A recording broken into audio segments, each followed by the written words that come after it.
So many reasons to thank you, Father God. So many reasons. I wanted to talk a little bit today about trust. Trust. See, the miracle of Jesus walking on the water is recorded in 3 of the Gospels: Matthew, Mark, and John. To be more specific, Matthew 14:22 and through 36, Mark 6:45 through 56, John 6, chapter 16 through the 21st verse. See, it came on the heels of his miraculous feeding of the 5,000 with only 5 loaves of bread and 2 fish. But it was the miracle of Jesus walking on the water that more than any other convinced Jesus' disciples that he was indeed the Son of God. Now the story unfolds at the Sea of Galilee, which lies in the lower portion of the Jordan Valley in a mountain range that rises to 4,000 feet above sea level. See, the lake itself is 700 feet below the Mediterranean Sea. Give y'all a little lesson right here, a little history lesson, a little geography.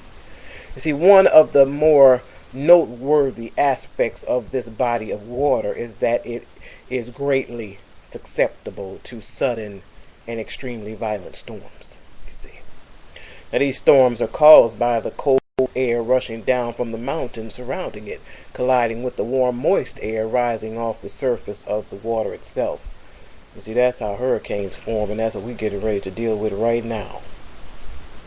See, when evening came, his disciples went down to the lake, where they got into a boat and set off across the lake for Capernaum. You see, by now it was dark, and Jesus had not yet joined them. Here comes a strong wind that started blowing, and the water grew rough. You see, and when they had rowed 3 or 3.5 miles, you see, they saw Jesus approaching the boat, walking on the water. And they were terrified. But he said to them, "It is I. Don't be afraid." Then they were willing to take him into the boat. You see, and immediately the boat reached the shore where they were heading. You don't believe me? Check out 6 and 16 of the book of John. See, now there's several significant points to recognize about this miracle. You see, now first, Matthew tells us that the boat was already a considerable distance from land, buffeted by the waves, because the wind was against it. During the 4th watch of the night, Jesus went out to them walking on the lake, you see. Though they were only to travel a short distance from where they were, the storm was so violent that despite all their efforts to control their boat, the storm had driven them nearly 4 miles out into the very midst of the sea. Being the 4th watch of the night, which is 3 to 6 a.m., they had been rowing and straining at their oars for upward to 9 hours. They were totally exhausted. So then you see, Mark tells us that when the disciples saw Jesus walking on the lake, they thought he was a ghost. So they cried out because they all saw him and were terrified. You see, and this brings us to the second significant point of this miracle. Jesus always comes to us in the storms of life. You see, this is reminiscent of the words of God to Isaiah. When you pass through the waters, I will be with you. And when you pass through the rivers, they will not sweep you over. You see, the Lord may not come at the time we think he should come, because he knows when we need him the most, you see. But Jesus had waited until the boat was as far from land as possible. You see, when all their hope was gone, you see. And in essence, Jesus was testing the disciples' faith. Come on now. And this meant removing every human prop. Come on now. Why did Jesus walk on the water? Come on now. To show his disciples that the very thing they feared, what? The very thing they feared, the raging, seething sea, was merely a set of steps for him to come to them. Come on now. Often we fear the difficult experiences of life, such as illness, loss of loved ones, financial hardships, only to discover that these experiences can bring Jesus closer to us. Come on now. What? You see, but we have to ask, why did they not recognize Jesus? The answer is that they were not looking for him. See, I bet y'all thought I was going to come up with something real, like, real scientific. It's plain and simple. Y'all don't know how simple the book is. Y'all don't know how simple Christ has this laid out for you. They weren't looking for him. You see, had they been waiting by faith, they would have known him instantly. You see, instead they jumped to the false conclusion that his appearance was that of a ghost. The point is this: fear and faith cannot live in the same house, because fear frequently blinds the eyes to the presence of the Lord. That's right. You can't live in the same house with fear and faith. It's going to blind you every single solitary time. No matter how you think things go in your life, the fear that you have of the unknown is the fact that you're going to sit up and do things that you ain't got no business doing. You let your fingers do the walking every single time, you see, instead of allowing God to do what he does, and the thing that he does best is to take care of his children. What you gonna do? You gonna step in the middle of it. You're just gonna step in the middle of a cow pasture and put your foot right in some cow dung. You know why? Because it's fear. It's fear. And because you don't have the faith that you think you had. Let me tell you something. If you had the faith that you think you had, half the things you worrying about wouldn't be your problem. It would be God's issue. If you had the faith that you think that you have, it wouldn't be your problem. It would be God's issue. You know why? Because God said that he will take care of our every need according to his riches. You see, you don't understand this. But see, let me tell you what human folk do. Let me tell you what y'all Christians do. Let me tell you what y'all do. Y'all gonna try to deal with it and handle it yourself. And guess what happens? It get all jacked up.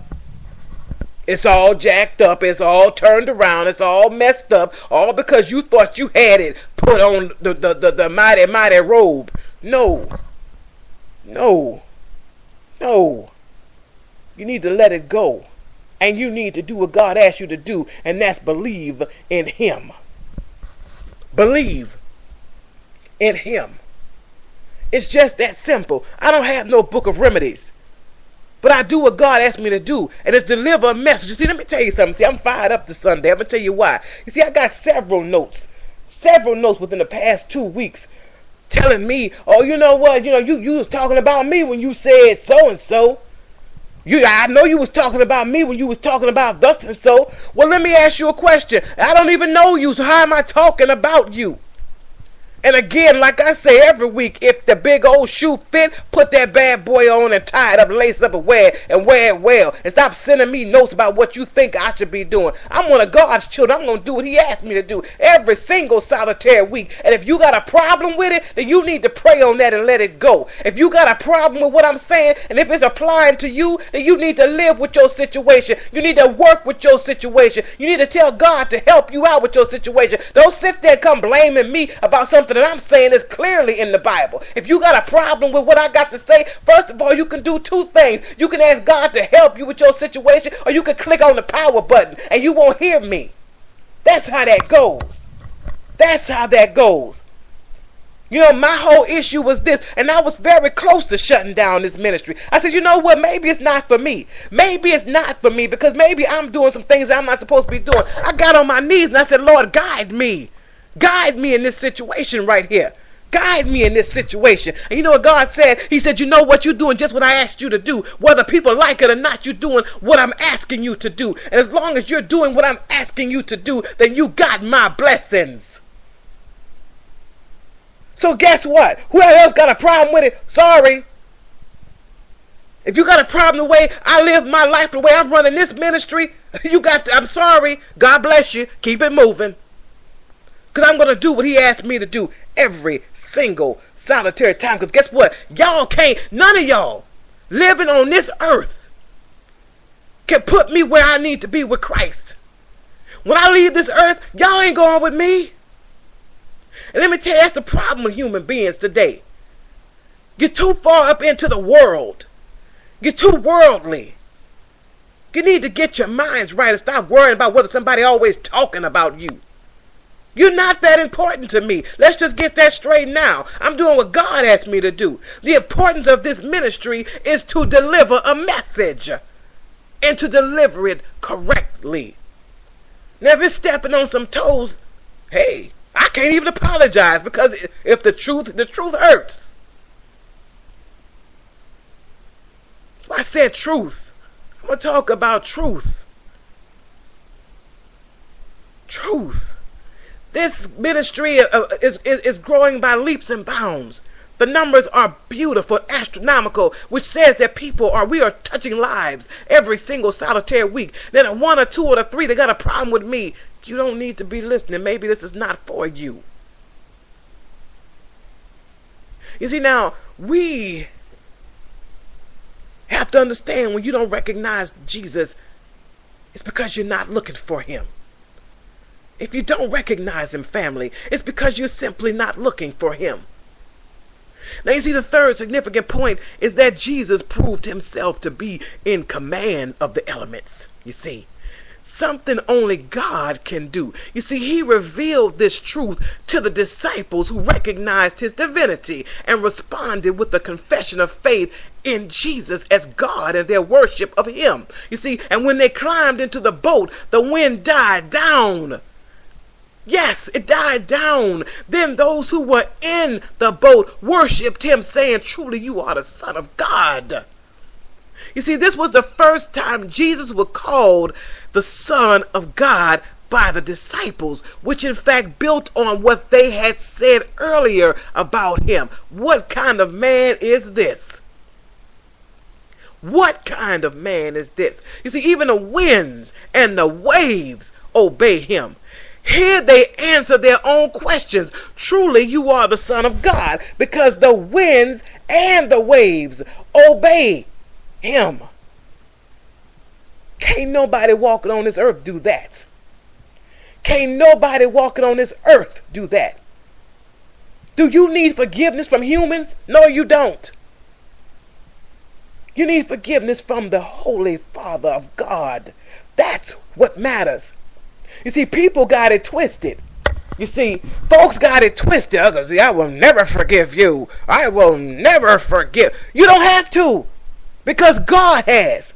You see, next time you run across some fool that tells you, you know what, I ain't gonna never forgive you for what you said. I ain't gonna never forgive you for what you did. I ain't gonna never forgive you because you blah, blah, blah. You let them know this. You ain't got to forgive me, baby, because God has forgiven me, and God is the only thing that matters. What makes you think that you got that kind of clout that you want to walk around telling somebody, "Oh, I'll never forgive you"? Guess what? God has forgiven you. We have all made mistakes, family. We have all gone through some things, family. What makes you think literally think that you are just that great, that you can't forgive somebody? Really? What makes you think that everything that you have done in your life don't warrant forgiveness? Don't walk around here like you walking on some stilts.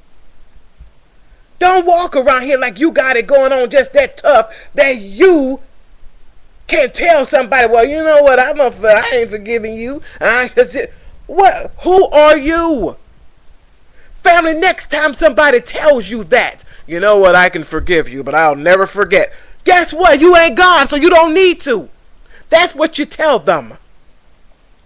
That's what you say to them. I've ran across so many people in my life who said, "You know, so-and-so said that they've forgiven me, but they will never forget." Guess what? And you tell them, "You good for you, because God has forgiven me." In spite of your holier than thou attitude, God has forgiven me. So you don't matter. You bleed like I bleed. You breathe like I breathe. You cough like I cough. You are no better than me. So the one holy entity that I need forgiveness from has forgiven me. So you don't matter. You see, let me tell you something, family. When you got people on your side who got to give you some kind of ultimatum, "If you do this, then I'll do that," you don't need them. If you have people in your life who give you an ultimatum, "Well, you know what, if you do this right here, then I'll most certainly forgive